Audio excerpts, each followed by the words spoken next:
دوستان گلم، امروز آموزش کاشت قالب با پلیژل رو براتون دارم. قالب مورد نظرم رو انتخاب کردم و تا جایی که مشتری دوست داره کارشون قد داشته باشه تا همون اندازه من مواد میذارم داخل قالب.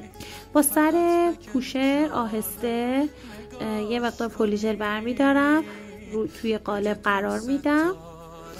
بعد از اینکه این کار رو انجام دادم، شما قلمتون رو میزنید داخل کلینزر و با کلینزر ژل میتونید پلیژلتون رو حالت بدید. ببینید بچه ها، قبل از اینکه من البته این کار رو انجام بدم، روی دست مشتری مانیکور انجام میدید. شما هم بعد از اینکه مانیکورتون رو انجام دادید ضد قارچ میزنید، چند ثانیه صبر میکنید ضد قارچتون خشک بشه و بعد پرایمر ژل میزنید و پرایمر ژلتون باید بره داخل یووی تا فعال بشه.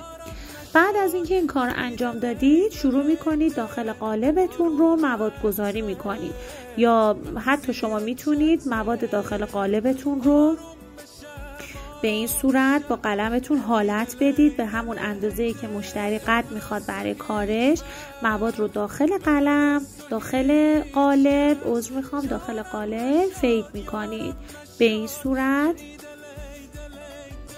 هر بار قلمتون رو میزنید داخل کلینزرتون هم باید کلینزر مخصوص ژل باشه. ببینید بعد از اینکه این کار رو شما انجام دادید، قالب رو برمیگردونید روی دست مشتری. تقریبا 1 میل مونده به ریشه قالب رو میذارید، آهسته هل میدید به سمت ریشه.